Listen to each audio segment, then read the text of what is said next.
when we were shipping and completing Macintosh, this is in the 83, 84 timeframe,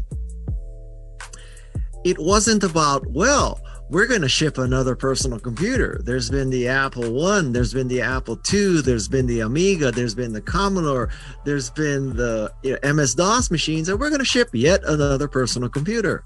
Not at all. The hope that he inspired in us was that we are going to prevent the world from becoming totalitarian.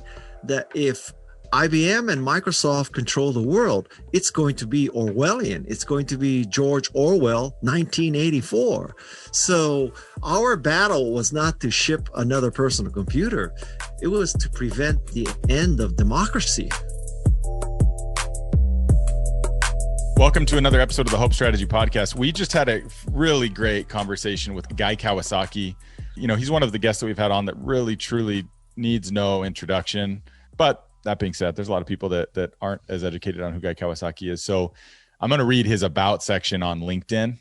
It taps in really good to kind of who he is, and then we'll talk about the conversation. Guy possesses an extensive knowledge of innovation, entrepreneurship, social media, podcasting, and marketing. First and foremost, he is an evangelist. The term comes from a Greek word that means bringing the good news. When we say he's an evangelist, it's not for himself or for anything. He was an evangelist for Apple, for Mercedes, for Canva, some really big companies. That's what he does, whether it was the good news of Macintosh or currently the good news of Canva, an online graphics design firm. He aligns with companies and causes that empower people, foster democracy, and make the world a meritocracy. In addition to his work at Canva, he is the creator of the Remarkable People podcast, where he interviews people such as Jane Goodall, Steve Wozniak, Stephen Wolfram, Ariana Huffington, Christy Yamaguchi. Specialties include innovation, entrepreneurship, podcasting, marketing, and social media. One thing that really stuck out to me talking with him is that the way he put it, he knows who buttered his bread. And what he meant by that is there's no entitlement for him. He knows that sacrifices were made before him from his parents, from his grandparents, in order to set him up for success. And then I tried to really get at it because he kept saying like, oh, I just happened upon it. I stumbled into this. And I was like, that's not, you had to make really great decisions to open up these doors. And then he talked about that, which I want people to listen to hear, what his reasoning and how he's been so successful. But he was really humble and really, just self-aware. I loved it. Yeah, it's funny because sometimes we struggle to get information out of people because they're too humble and they won't brag about themselves. And we're trying to get them to tell their story and brag a little bit. And that's what we experienced with Guy. And it's funny how he said that he had a period of failure from maybe not failure, but not huge success from Apple in 87 to Canva in 2014. And I'm thinking, that's when I knew Guy. When I was following Guy heavily was the .com period. It was like 98 to going up to like 2010 or something. That's when I was reading all his books. I was watching videos of him speaking. I got to attend a conference in California that he spoke at once way back in like 2000, 2001. And then MWI, our company, did actually his venture capital firm's website around 2004 or so. And I'm thinking, what are you talking about? Like, that's when he was perhaps the most famous. Maybe he's more famous today, but that was kind of the peak of his fame, was in the middle of this period that he then refers to as, that's when I wasn't really doing that much. So the humility is great, but sometimes it gets in the way of our job as podcast hosts. Yeah, but he opened up and he gave some really good stories and insight. We talked about everything from his background working with Steve Jobs is kind of where we started. Then we talked about some of his later failures and successes, talked about a ton about entrepreneurship and investing. And then, we wrapped things up with talking about surfing, his new love. He says he likes to take off work to go surf at this point in his life. And so, really enjoyed the conversation. It was an absolute pleasure and joy to talk with Guy Kawasaki for an hour and hear what he's all about. So please listen and enjoy this episode of the Hope Strategy Podcast with the man, Guy Kawasaki. Something is happening in our world. Time is very precious. I'm going to show you how great I am. Hope in the face of difficulty. More than machinery, we need humanity. Hope in the face of uncertainty. I'm better now than I was. I'm experienced now. Changing the world can happen anywhere, and anyone can do it. The audacity of hope. This is the Hope Strategy Podcast with Corey Blake and Josh Steinley.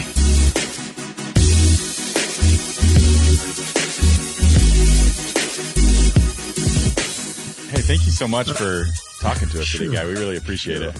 Sure. Let's rock and roll there. You probably wouldn't remember, but back in 2004, you actually helped us get this business started because Garage was one of our first clients, and we leveraged the heck out of that. Went in and pitched other clients. We're like, yeah, we did Garage's website. And that gave us some credibility. So thank you. That's good.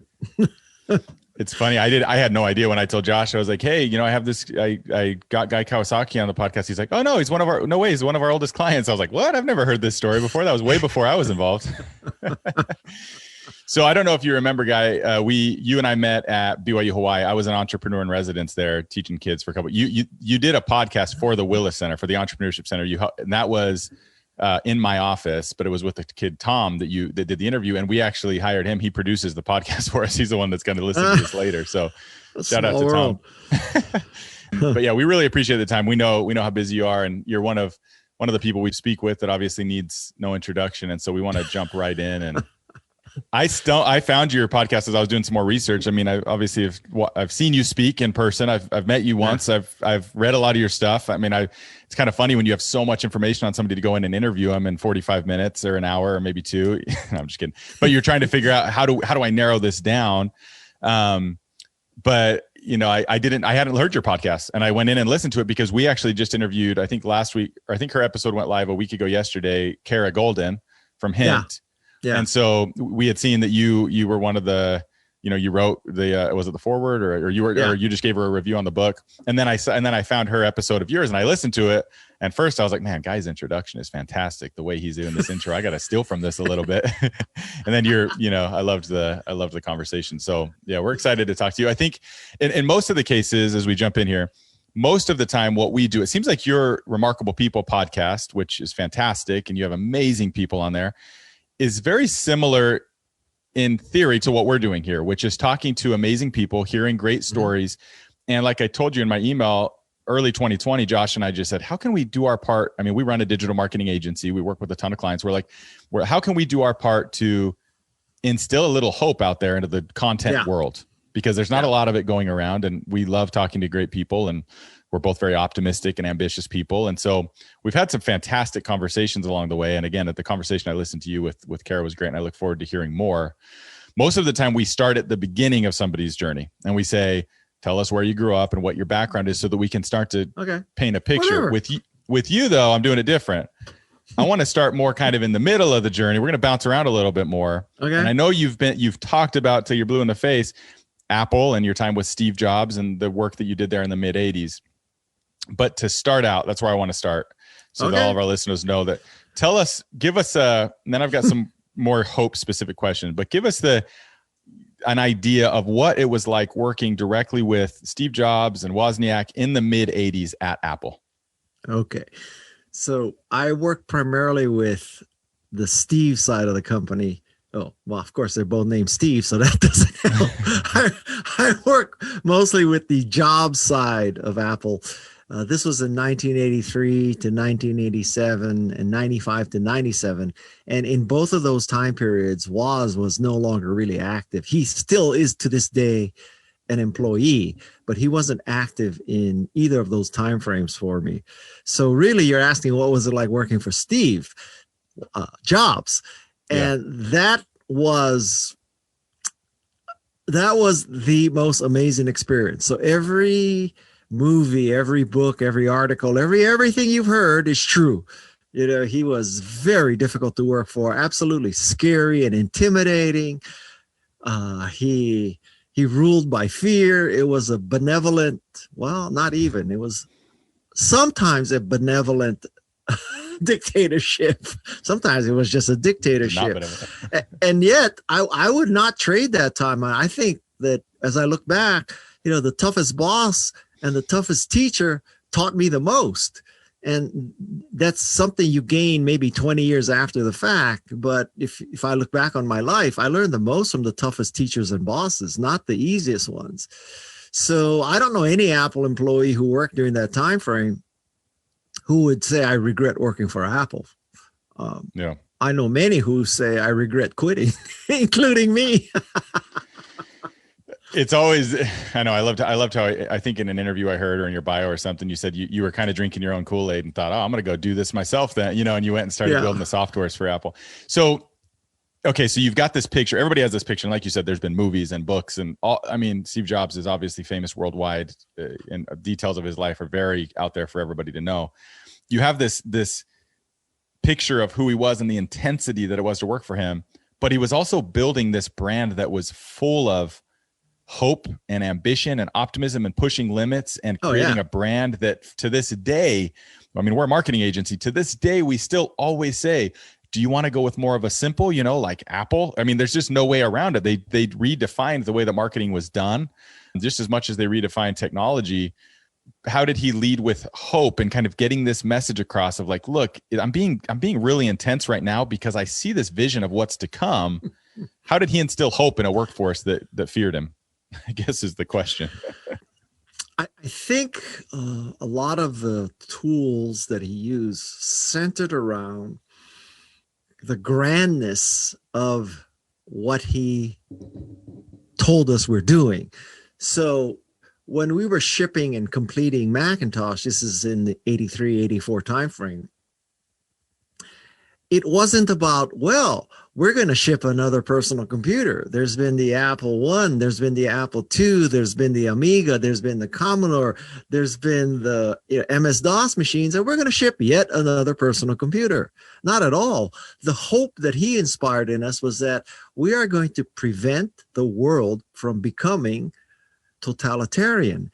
That if IBM and Microsoft control the world, it's going to be Orwellian. It's going to be George Orwell, 1984.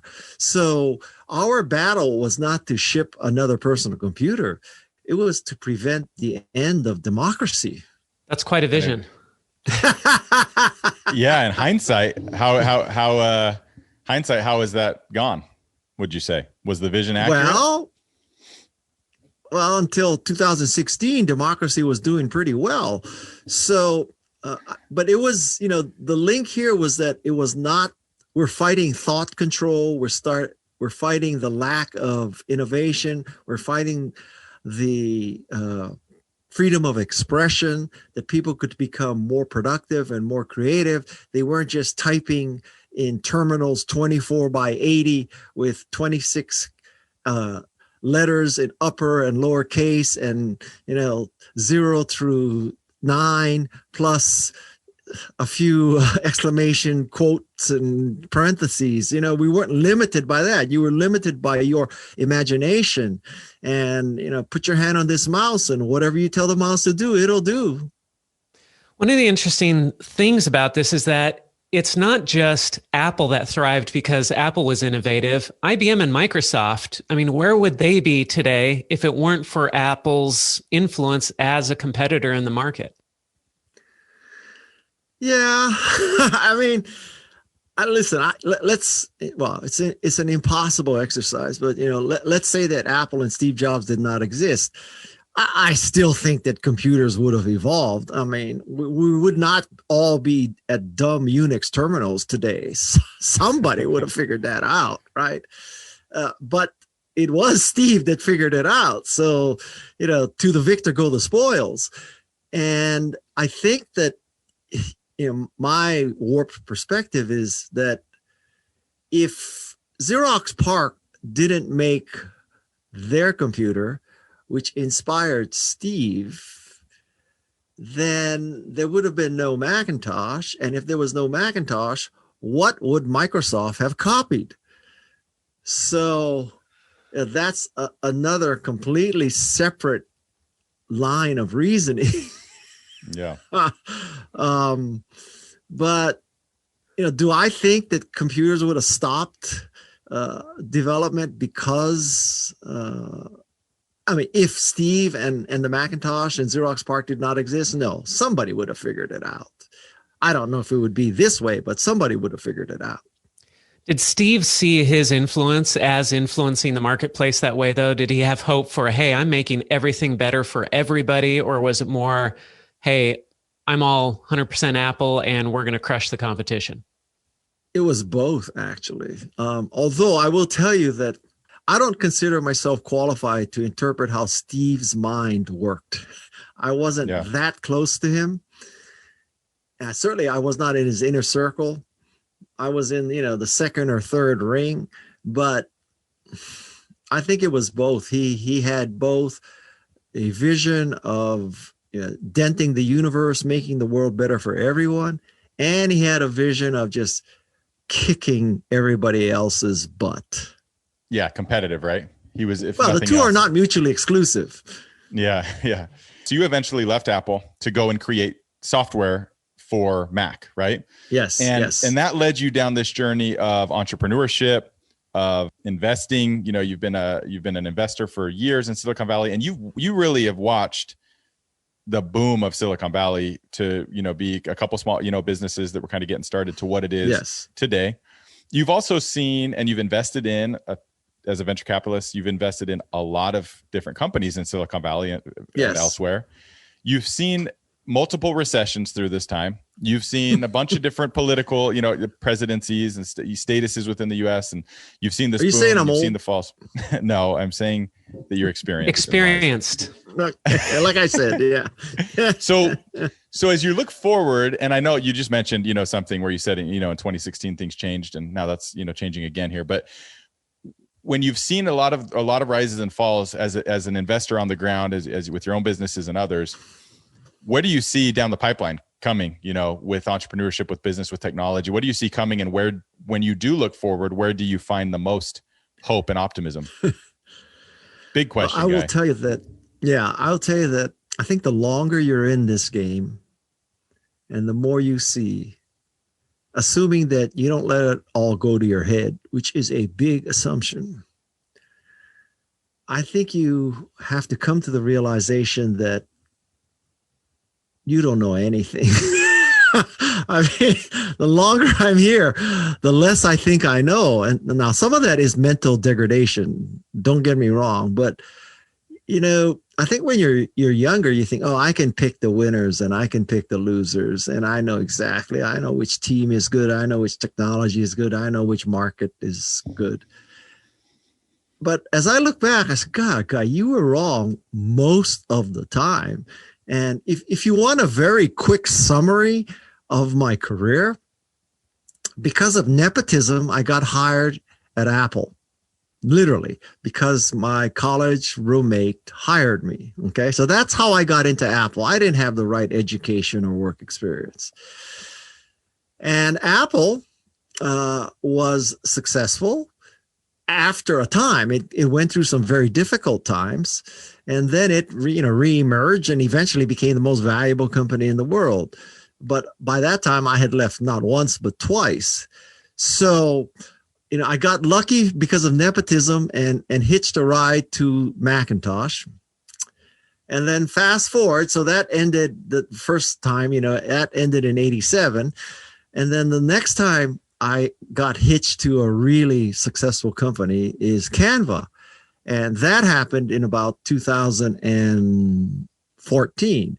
So you could make the case that from 87 to 2014, what was I doing? I made a lot of mistakes. Now, there's two ways you can look at this. You can say, well, Guy, if you just did the data crunching, you're roughly 2 for 10 or 20. That's one way of looking at it. And, if you're 2 for 20, let's just say that using a sports analogy, if you're 2 for 20 at bat, you suck. If you're 2 for 20 at stopping shots on goal as a goalie, you suck. If you're 2 for 20 in 3-pointers, you suck. If you're 2 for 20 at, most things, you suck. But in technology, if you're 2 for 20 and one was Apple and one was Canva, you freaking rock. So, the way I'm going to reinterpret my history is, man, you've been highly successful. You work with Macintosh and Canva, 2 companies that truly dented the universe. Life is good.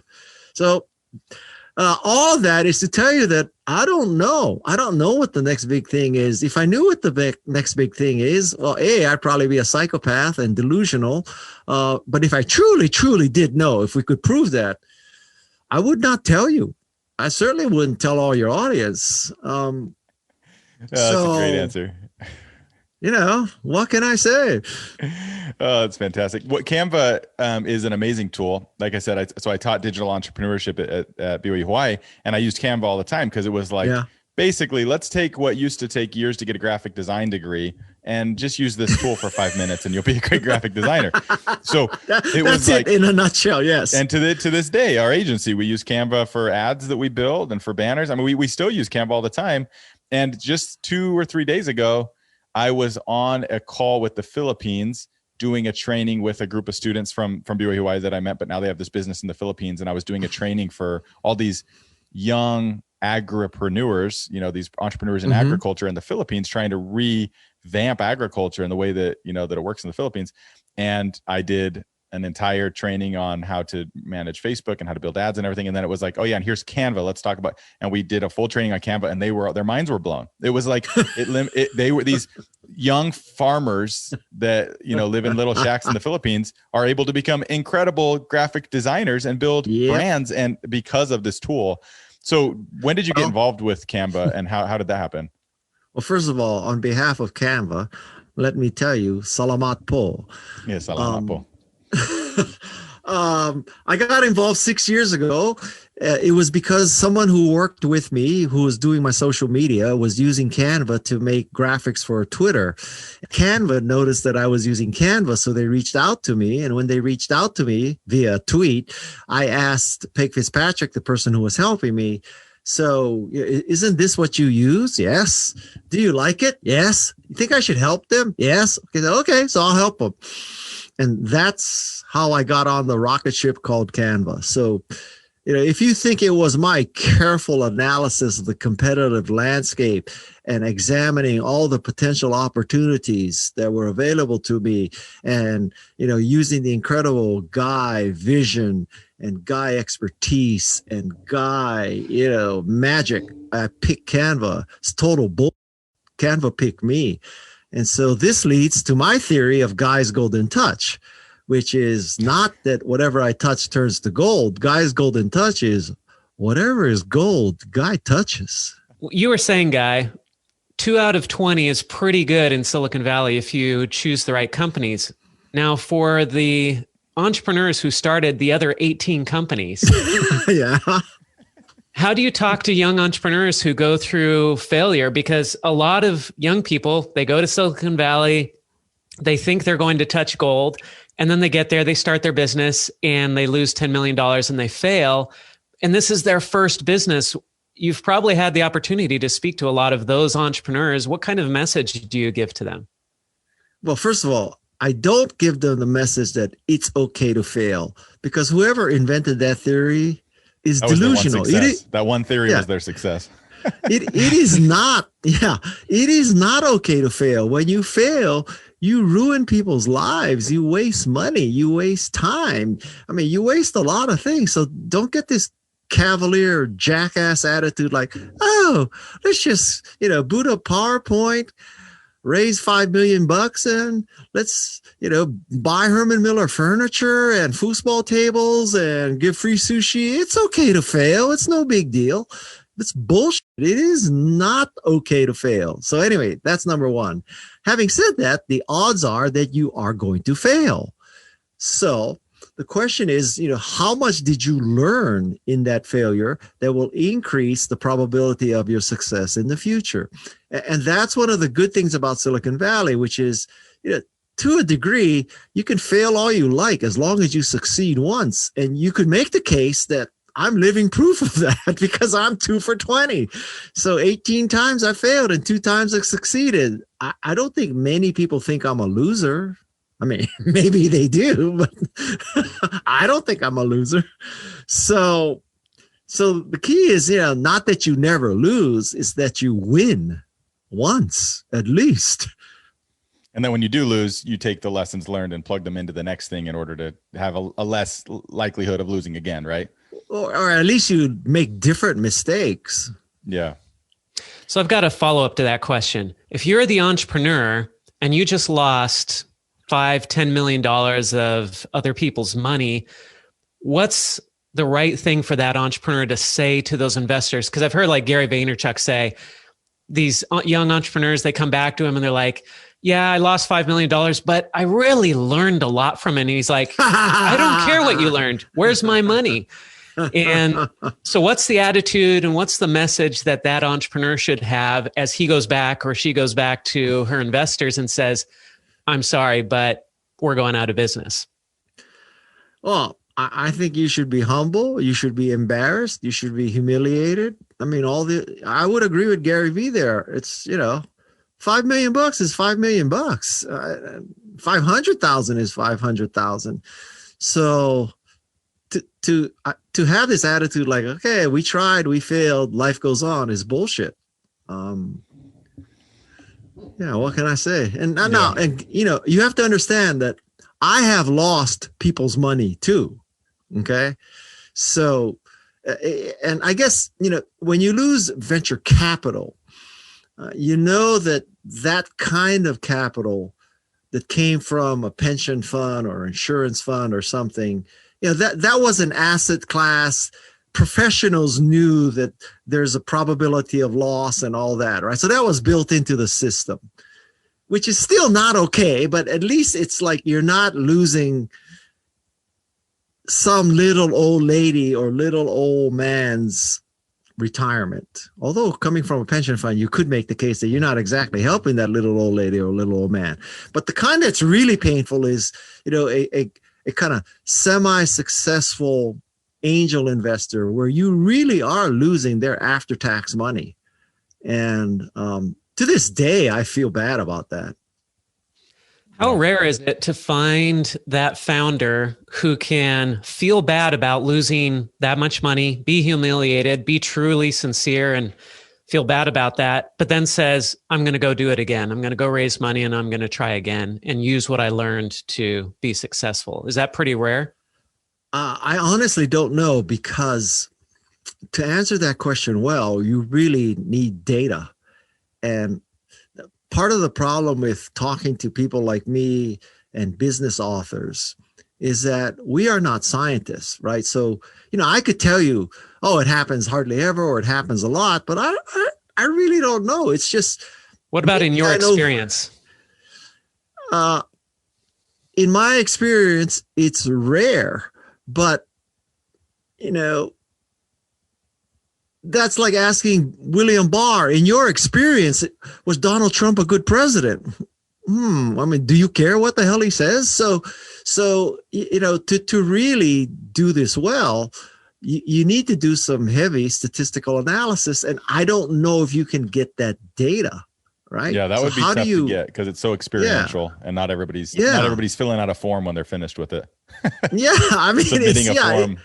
It's not like they stick a swab up your nose and, you regret it or you don't regret it and you get the test because you had the regret antigens in your system. Okay. So I want to pivot a little bit here. You've written, I think 15 books, many of which are bestsellers. You've had all the successes that we've seen. I was really struck. And when I reached out to you, it was because obviously I know who you are and I follow you on LinkedIn and I follow you on Twitter and wherever else. But I think it was an interview you either did with LinkedIn or somebody else. And I saw it on LinkedIn. It seems like it was with LinkedIn, but you were talking about your ancestry. You were talking about your grandparents specifically. Yeah. I personally was really touched by the story. And for whatever reason, it just really, that day as I was scrolling through, it really resonated with me and the reason why I think is because as somebody who has been a fan of yours and seen the work that you've done and read some of your books, and I haven't read all of them. I apologize, but I've read some of them. And as I've seen this, and it's like what you said. You built this credibility early on because you attached yourself to some of the right brands, whether by luck or by intention or whatever. And you've built this persona. This Guy Kawasaki is a brand just as much now as Apple is.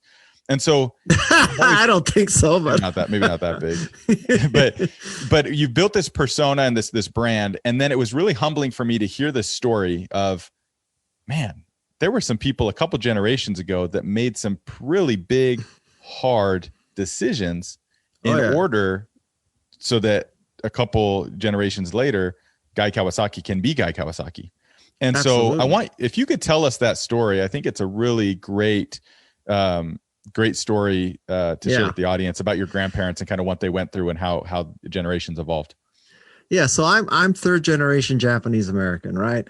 So this meant that my grandparents were the first generation, and they came over from Japan and they worked in a sugar plantation. And the other side of the family worked as taxi cab drivers. So they, talk about a pivot. They pivoted from living in Japan to living in a plantation in Hawaii. And they were leaving. Why were they leaving Japan? Well, it wasn't religious persecution. I mean, it was for a lack of opportunity, right? So is it any different than an immigrant coming across the U.S.-Mexican border?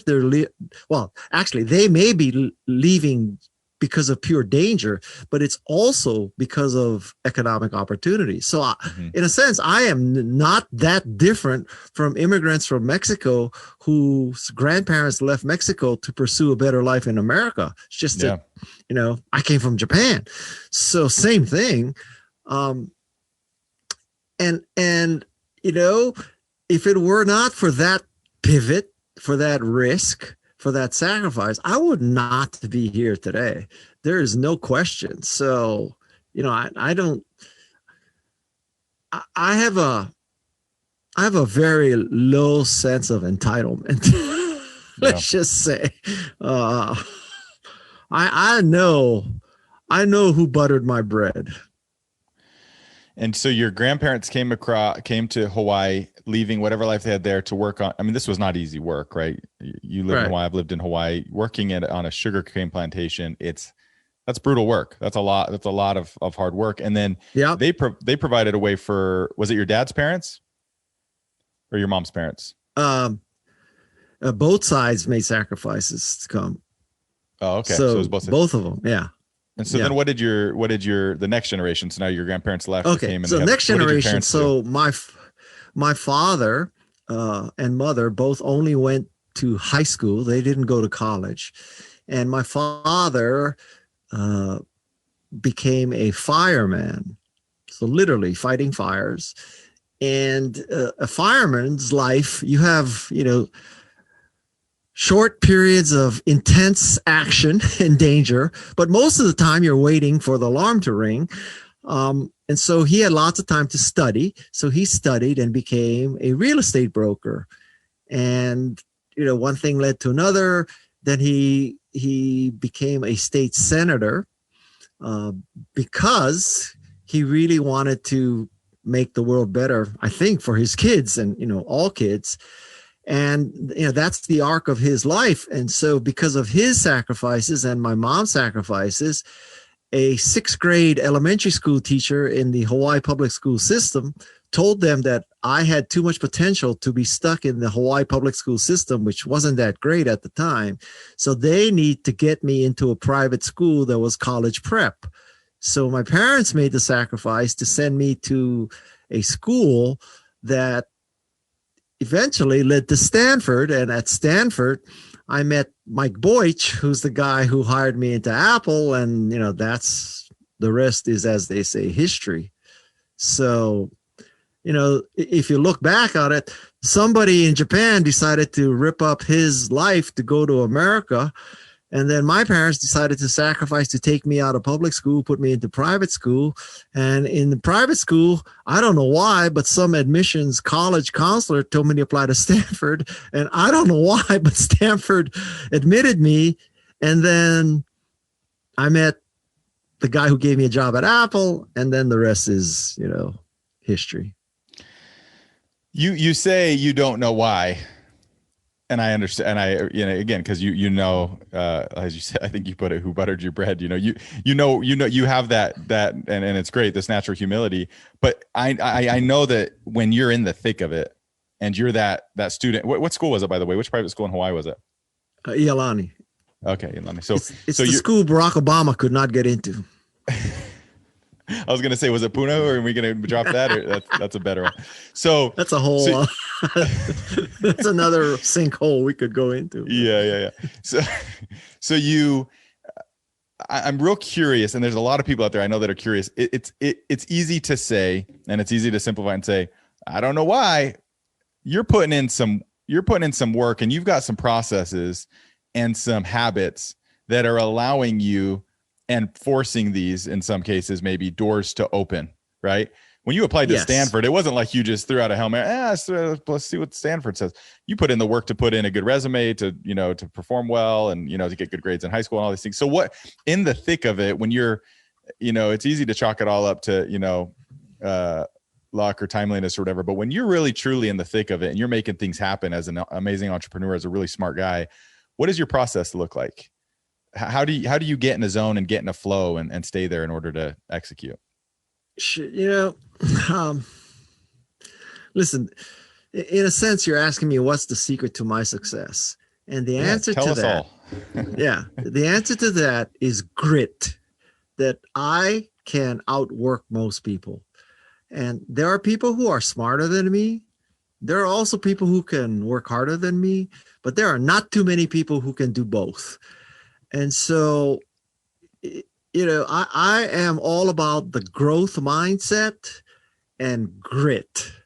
So, it's the work of Carol Dweck and Angela Duckworth. It's all about grit and mindset. That's the secret to my success. It's not because I was a millionaire's son or a billionaire's son. Life wasn't handed to me on a silver platter, but I don't want you to start getting your violins out, okay? Because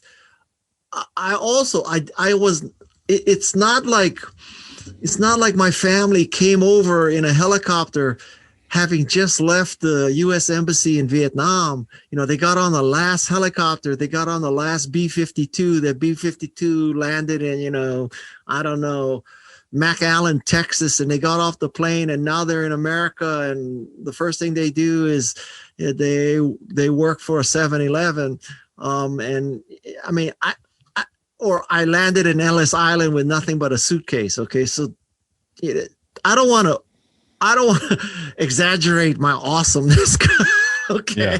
So within, and it's not like, I was abject poverty. It's not like I overcame some medical issues or all that. I've had a very fortunate life, but it's because of luck and grit and a growth mindset. I wasn't handed anything, but I was never really severely handicapped. Like there will never be a movie about me. It's not like I was Nelson Mandela and I was in prison for 27 years. That's not the arc of my life. But that grit is, the more and more I talk to successful entrepreneurs or anybody, successful educators or academics or whatever, the more you talk to them, the more you recognize, and that's a great way to put it. And I always tell Josh, I'm trying to define this thing, this extra gear that some of these people have in it. Grit. That's a great way to describe it, is when the going gets tough and your back's up against the wall. A lot of times it's, the natural instinct and everything may be telling you to run, right? To flee. Whereas certain people have that grit and it's more to fight through it and to get to the other side. And typically when you do that, then there's a lot of learning that comes, and then that learning leads to a lot of opportunity and success, right? It seems to work out. So that makes sense. What, this is a bit of another pivot. You currently live and reside back on Oahu, right? In Hawaii? No. I'm in Northern California. Oh, you are? How often are you out in Hawaii? Well, we used to go twice a year, but now, we don't. Gavin Newsom said, don't travel for leisure. So we don't travel for leisure. Is there any surfing up there? Are you surfing a lot? Are you kidding me? I surf every day. Where do you surf? I mean, Santa Cruz. I'm 1 block from the ocean right now. Tell us your secret spot that nobody else knows about right here on the podcast. Not everybody knows about it. But I came to surfing late, and I just love to surf. So I take a break from surfing to work now. I was going to ask you work-life balance. I mean, what is that like for you? I mean, surfing is obviously a big part of it. Talk to me about that relationship. Yeah. So first of all, I think work-life balance is a bullshit concept. That this concept that you can have it all, is bullshit. There are times in your life you're going to work your ass off and you're not going to have a quote balanced life. And then there's going to be other times in your life where it's more balanced than work. So, at the beginning of my career, I was overworked and underpaid. Now at the end of my career, I'm underworked and overpaid. It balanced out. Guess what?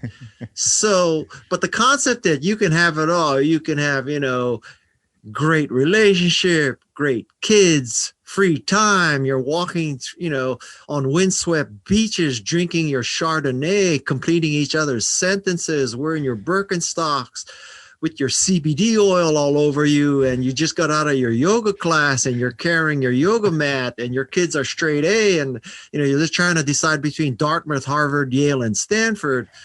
And you're also learning to play the piano on the side, and you also are a billionaire, and Goldman Sachs is licking your boots. I mean, you're hallucinating. It's just not going to happen like that. It's going to be times where you just have to work your ass off and sacrifice. And there are going to be times where the money's going to roll in. What the hell did I do to deserve this? Well, talk to me about, so you leave surfing now to work. Like you said, you get off surf. There's something really, I'll say I got into surfing late as well. Not as late as you. Not probably, but 60. Yeah. So when I lived in Hawaii, the first 3 years I didn't surf because it was humiliating. And I'm a prideful guy, and I like being good at stuff. And I remember getting on a board the first time and paddling out and being like, I just felt stupid. I looked stupid. I couldn't keep my head up. My arms were dead. I joked with my neighbor who I'd go surfing with up on the North Shore, and he's like, I told him I retired from surfing, dude. Like I retired a weekend, like I'm out. The second time we lived there, we were there for another 3 years, and I convinced myself to start doing it as a workout because I needed to start working out. And I was like, I'm just going to go out super early, mellow spot, paddle out just for the exercise. When I tricked my brain into knowing that I was just going to get a workout in, then it allowed me to be humble enough to fall on my face a bunch and go out. And so I in no way am a good surfer. I just like to longboard. It's casual, chill waves. But there's something for other people. For Josh, it's trail running and stuff. For other people, it's surfing. For other people, it's skateboarding. For other people, it's racquetball, whatever. But there's something about surfing that is so therapeutic. Yeah. Tell me why, in your experience. So I went from hockey to surfing. I loved hockey. I used to play hockey every day. I'm a person who I'm either all in or not in at all. Okay. Where did you play hockey in Hawaii? Like over there in Salt Lake? No. I was living in the mainland. I took up hockey. Later. I took up hockey, having never skated at age 44. Okay. So from 44 to 60, I was obsessed with hockey. And then my daughter took up surfing, and I said, my theory is you take up what your kids take up as opposed to make them take up what you take up. So that's a lot easier. So my daughter took up surfing. I decided to take up surfing, and I just love surfing. And let's just say starting at 60 is 55 years too late. And, my goal is to be the best of the worst people out there. So I think surfing and like hockey, it's kind of a no bullshit sport, right? So with surfing and hockey, there are so many variables. Let's just focus on surfing. So with surfing, there is yourself, there is your board and the physics of your particular board. There's the wind, there's the direction of the wave, there's the size of the wave, there's the height of the tide.